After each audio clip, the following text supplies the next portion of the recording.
Hello and welcome to LFC Focus. Liverpool lost 1-0 to Swansea City at the Liberty Stadium last night, ending their unbeaten run at 18 games in absolutely pathetic style. I mean, it was just utter rubbish. It was the kind of performance that we thought we'd finally banished to the past of this football club, that we were never going to see again so long as the wonderful Jurgen Klopp was our manager. But no, it's come back to haunt us. Liverpool played against a side that parked the bus and they were absolutely useless at it. They were complete and utter poo, and there are plenty of places where you can point the finger for it. I mean, starting off with the actual goal that we conceded that meant that we lost the game. A lot of people were trying to point the finger at Virgil van Dijk for this. I think a lot of that is down to the fact that, you know, he did cost £75 million.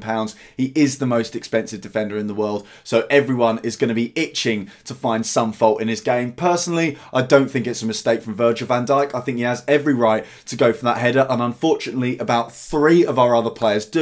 None of them have got any chance of getting it. It's clear that Virgil van Dijk is going to get it, but unfortunately they don't get the memo. They all jump for it as well. Van Dijk gets barged. There's no other place he can head the ball because he's being thrown backwards by the sheer amount of bodies that are trying to go for the ball. He ends up just heading it down rather than leaving it, and then, you know, there's just a lucky bounce really. You know, it just comes off a Swansea player and suddenly it's at Alfie Mawson's feet, and even though he scuffs it, even though he's a centre back, even though he's not very good at footy, somehow it gets absolutely lashed into the bottom corner. No real chance for Loris Karius. You know, it's kind of a shame for him. We all wanted to see what Loris Karius had to offer. He was able to show us absolutely nothing in that game, because apart from that, Swansea were never really that interested in scoring goals at all, because they'd already scored one, and apparently that's all you need to beat this Liverpool side at the moment. But yeah, quite a disappointing goal to concede. Difficult to really, you know, it's not one where you can say this player made the mistake, it's their fault.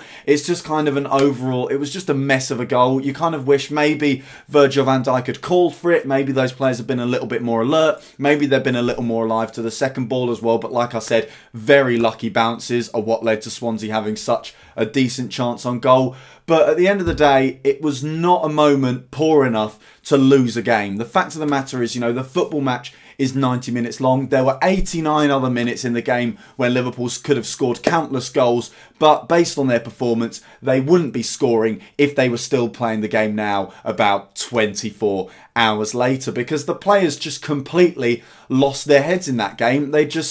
They didn't seem to know how to win, and they weren't interested in working out how either. It was just endless pot shots from here, there, everywhere on the pitch. Nowhere that anyone was actually going to be able to score from. And I mean, anyone can do it. Anyone can just be plonked on a football pitch 40 yards from goal in loads of space and just endlessly knocking it into row Z. I could do that. You could have played me at centre-back in that game and Liverpool probably would have lost the game 1-0 again. You know, it's just, there's so little effort and so little interest in trying to work out how to actually lose the game, how to actually win the game. Obviously, Liverpool do know exactly how to lose a football match, judging from last night's performance. But yeah, it was just so frustrating that the players just weren't able to gather themselves, take a moment and think, okay, we've got ages, we've got so long here when we can fashion an equaliser, a winner, we can completely turn the game on its head. Let's just wait it out and try and work out how we actually go about that. But instead, as soon as, you know, a couple of chances didn't quite go our way, a few passes didn't come off, we missed a few shots that we kind of should have scored,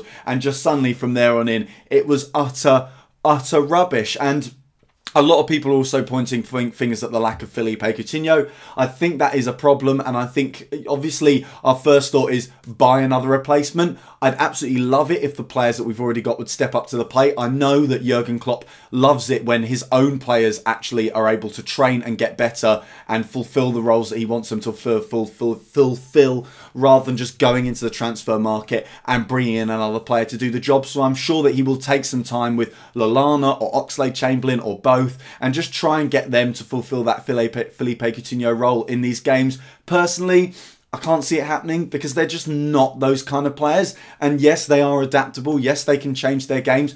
but they are just not Phil Coutinho, because the fact of the matter is, while we had Phil Coutinho, there would be no reason for us to just have another Phil Coutinho at the club. It wouldn't make any sense. So hence why when we lose Phil Coutinho, we don't have someone to replace him. And that's when you just got to sit down and say, okay, we've got to go into the transfer market here, because we haven't got a player like Phil Coutinho. We haven't got a player anywhere near anything like Phil Coutinho. And unfortunately, in these games, he is exactly what we need. Against Man City, against all the big teams in the world, we're fine without him. We've got the personnel to deal with those situations. But Phil Coutinho was important in these kind of games when teams just, they don't want to know. They're not interested in getting the ball. They're not interested in attacking. They can't really be bothered to score unless it's from a couple of spawny deflections, as it was the other night. And you just need players like Phil Coutinho who are capable of sitting deep and being like, it's all right, I've got this. I know how to pass the ball into the box without giving it straight to their centre-backs. And unfortunately,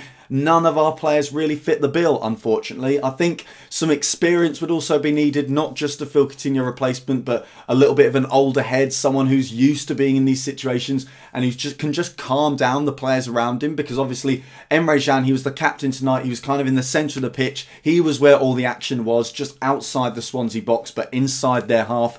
And unfortunately, he is still a young player at the end of the day, and he can't quite take on that mantle of being the voice of reason, the voice of sensibility in the centre of the park, who just calms everyone down. And as a result, you had our centre-backs taking pot shots, you had our full-backs taking pot shots, you had anyone except the players who can actually score goals taking shots from absolutely anywhere on the pitch. And you just need a level head there to say, come on lads, calm down, everything's going to be all right. We just need to take it a little bit slower. And maybe James Milner could be the answer to that. I don't really know. I think we could potentially see in future games, if we're playing against a team like Swansea, that James Milner could come on, he could keep everyone settled, keep everyone calm, and we could win the game like that. I think personally it's actually more likely that we're going to have to bring in a player who actually also benefits our system a little bit as well. I like James Milner, but he's just not quite good enough to be in the Liverpool starting 11. I don't think, if we want to be challenging for things like top 4 and trophies in this latter stage of the season. I'd just quite like to see someone in midfield,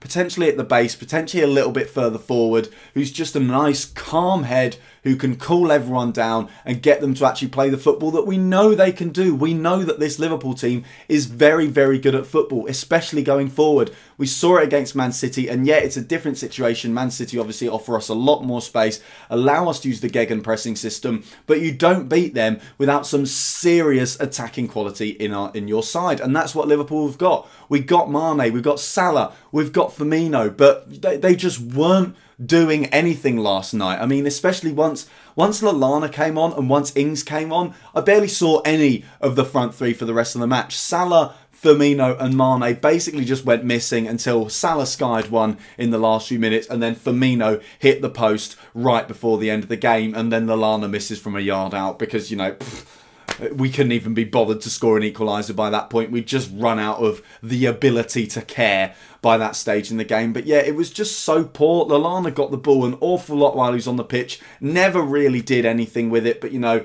he's not Phil Coutinho, so I don't see why we're expecting him to be Phil Coutinho. That's what we needed. That's why we brought Lallana on. He couldn't do it, and that is also one of the reasons why Liverpool lost the game. Danny Ings, you know, gets here and there. He gets about a little bit. But for a man who hasn't played Premier League football in ages, it's hardly a surprise that he didn't exactly take the game by the scruff of the neck either. And I mean, I'd love it if our players proved us wrong and were like, actually no, we can handle these situations, it's fine. That was just an off day, and it's entirely possible that that was just an awful performance that we aren't going to see again between now and the end of the season, and everything's actually going to be fine. But I love to be optimistic, but you know, my head just tells me that that's not going to be the case, and that we are going to see a few more of those performances if Liverpool don't sign anyone between now and the end of the window, and it could seriously jeopardise our chances this season if that happens. So yeah, a massively disappointing performance from Liverpool in that game. Obviously, fingers crossed that it was just a one-off. Like I say, my head's not telling me that, but my heart is certainly hoping.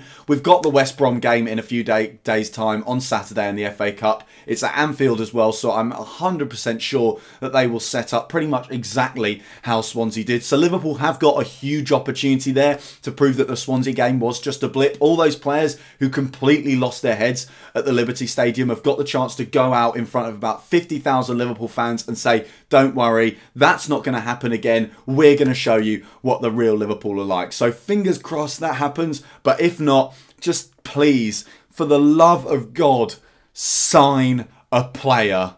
Sign a Phil Coutinho replacement, please. So that is all for today's video. Thank you guys very much for watching. If you did enjoy this video, why not give it a like? If you are new around here, hit that subscribe button. Check out some of the other videos that have been out on the channel over the past few days as well. Don't forget to follow at LFC Focus TV on Twitter, and I'll be back in a few days for all the pre-match content as Liverpool look to their next game against West Brom in the FA Cup on Saturday. Bye for now.